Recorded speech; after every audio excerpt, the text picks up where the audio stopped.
Nous avons créé dans l'épisode précédent 3 listes de tâches. Ici, on a la colonne Project ID qui a en fait l'ID du projet. On a la colonne description qui a la description de la tâche qu'on doit réaliser. Et ici, on a la colonne complète qui est de type boolean, c'est-à-dire que soit la valeur sera égale à true, 1, ou bien false, 0. Alors, dans cet épisode, j'aimerais bien que lorsque je vais cliquer sur une tâche, Laravel va directement aller marquer comme réalisé, c'est-à-dire qu'il va mettre directement ici à 1. D'abord ici, je vais marquer tout ça à 0. Comme ça, ici, les tâches ne seront pas réalisées. Et ici, on va changer tout ça. Alors, là, je vais enlever le LI et mettre plutôt la balise forme. Comme action, pour l'instant, je ne sais pas ce que je vais mettre. À l'intérieur, j'ouvre la balise div, puis j'ouvre la balise label. Et là, dans for, je mets complete. Et là, j'ouvre la balise input. Je mets du type checkbox. Je mets un nom, complete, et un ID, complete. Et là, je fais un echo de $task, description. Je reviens ici, je réactualise. Voilà. Si là, je clique, très bien. Maintenant, j'aimerais bien que lorsque je vais cliquer ici sur une tâche, je vais directement aller en fait déclencher la méthode, ici l'attribut action. Alors, pour cela, d'abord ici, on va devoir mettre un lien. Comme lien, je mets task, et puis là, on va mettre l'ID de la tâche. Je fais un echo de $task ID. Et puis, on n'oublie pas de mettre ici l'attribut méthode. Je mets post. Alors, si là, je réactualise et que je reclique, il n'y a rien qui se passe. En fait, pour que cela puisse marcher, on va devoir mettre du JavaScript. Ici, je vais transformer la balise input en une balise, on va dire, du type submit. Pour cela, ici, je vais mettre ici onChange. Puis je mets this, form, et puis je mets la méthode submit. Alors, si là, je réactualise et que je reclique, là, j'ai une page 404. Cela veut dire que ça m'a déclenché directement ici le lien task avec ici l'ID. Donc, on revient ici. Et là, je vais dans web.php. Là, j'enlève ça et je mets ici un gros commentaire. Comme ça, je pourrais réduire ça comme ça. Très bien. Et là, je descends ici. Je mets une route. Et là, nous devrons mettre le type de la route. Mais il faut faire très attention. Comme ici, je vais mettre à jour ici un champ, un enregistrement. Du coup, on doit utiliser soit put ou bien patch. Je mets patch. Et là, il va prendre deux paramètres. Je mets task.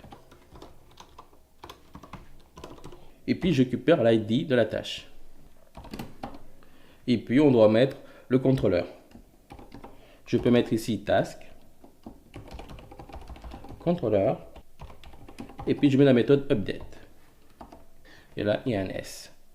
Alors, là, je peux tout simplement mettre ici task, mais on ne saura pas ici de quelle liste de tâches on parle.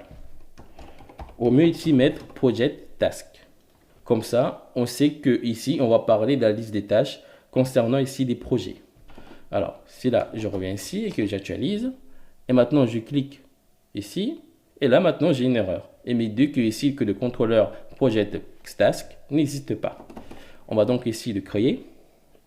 Je fais php artisan make contrôleur, je colle, voilà.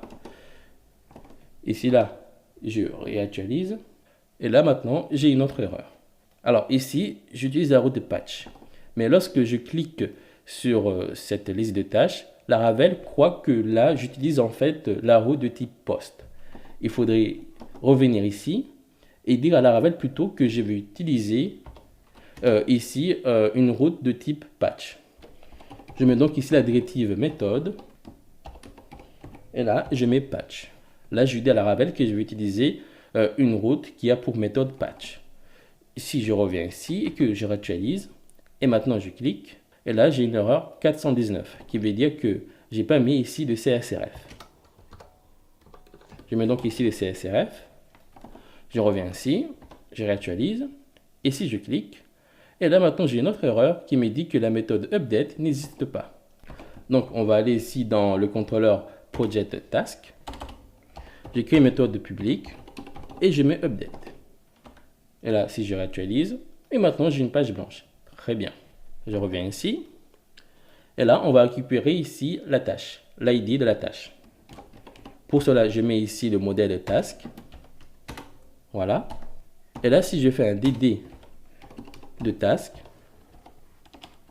ici là je reclique, très bien, j'agrandis un peu, ici là je clique ici, je récupère la description de la tâche, faire les courses, ainsi que complete qui est égal à 0. Bien, je réduis, et là je vais enlever ici le DD. Maintenant on va voir comment on pourrait dire à Laravel de marquer comme ici la tâche est égale à 1. Pour cela, je vais refaire encore ici un DD. Puis je fais la méthode request all. Alors, on va voir ce qu'on va récupérer. J'agrandis. Alors ici, je récupère la méthode qui est patch. Je récupère ici le token. Et là, je récupère ici les champs complètes, mais qui a ici comme valeur on. Mais le problème, j'aimerais en fait avoir une valeur de type boolean, soit true ou bien false. Je peux ici revenir ici et mettre ici un value qui est égal à 1. Comme ça, directement ici, je vais récupérer un true. Ou bien, là, je peux utiliser la méthode has. Et là, je mets complete. Ici, la méthode has a juste pour but de me récupérer une valeur de type boolean, soit true ou false. Cela veut dire que lorsque ici, Laravel va recevoir un champ qui a pour nom complete, il va me retourner un true. Ou sinon, s'il ne reçoit pas, il va me retourner un false. Si là, je reviens ici et que là, je réactualise, là, j'ai un trou. Très bien. Si là, je mets n'importe quoi, par exemple, je mets un S à la fin, je réactualise, là, j'ai un false. Très bien. Alors, nous, ce qu'on va faire, c'est que ici, je récupère ici la tâche, et puis je vais utiliser la méthode update. Je mets un tableau, je dis que complète, et là, j'utilise ici la fonction request, la méthode has, complète. C'est tout. Comme ça, si là, je reçois un champ qui a pour nom complète, ici, ça sera directement égal à true. Ce qui veut dire que ici, ça sera à 1. Mais si là, je ne reçois pas un champ qui a pour nom complète, ici, ça sera à false. Du coup, là, ça sera directement à 0. Et il ne faut pas oublier ici de mettre un return. Je mets un return de back. Ici, la méthode back a juste pour but de me revenir en arrière. Si là, je réactualise, là, j'ai une erreur. Alors ici, il me dit de rajouter des complete dans les fillables. Là, ici, c'est complete déjà. Et puis, je vais dans le modèle task. Et là, je vais rajouter guarded. Je mets un tableau vide. Je referme. Je reviens ici. Et là, si j'envoie, très bien. Si je reviens ici, et que là, j'actualise, là, j'ai un 1. Super. Cela veut dire que ça a marché. Alors, ici, le champ n'a pas été checké. Je reviens ici. Et là, je fais ça comme ça. Voilà. Et là, si je mets check, j'actualise. Voilà. Ici, les champs ont été checkés. Là, ce que je pourrais faire, là, je pourrais mettre une condition. Je fais un echo de $task complete. Là, je mets un point d'interrogation. Je mets check. Ou sinon, ça sera égal à nul. Il n'y aura rien. Si là, j'actualise. Voilà. Ici, c'est à 1. Alors, là, ici, dans la balise div, je mets un my de 2. Mais bon, ici, je trouve que la liste des tâches n'est pas vraiment super jolie à regarder. J'aimerais bien, en fait, ici, le styliser. Pour cela, je vais utiliser la librairie Pretty Checkbox. Alors, pour l'installer, on peut l'installer via Yann ou bien npm ou bien utiliser directement ici les CDN. Je ne vais pas me prendre la tête, je vais utiliser ici les CDN. Je copie ça, et là je monte plus haut, je mets la balise link et je colle ça. Et maintenant, ici, je peux regarder des exemples. Alors, si par exemple, je prends ça, je copie, je descends. Alors ici, je colle, je remets dans l'application, j'actualise. Voilà, et si là je clique, voilà, ça marche super. Mais bon, j'aime pas trop. Je reviens ici, et là je descends un peu. Alors, si là je clique sur ça, bof, j'aime pas. Ah, ici j'aime bien ici les switches. Ouais. Allez, je vais utiliser ça plutôt. J'affiche ici le code. Et je prends ça. Alors, j'enlève ça. Et ici à l'intérieur, je colle ça.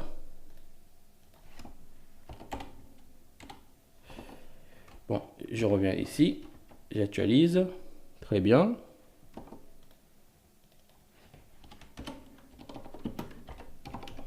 Là, je fais un écho de description. Je réactualise. Voilà. Si je clique, super. Là, ici, je fais encore un écho que de si task complete égale à true. Je mets un check. Sinon, sera ici égal à nul. Alors, ici, dans la belle, je mets un for. Ne complete.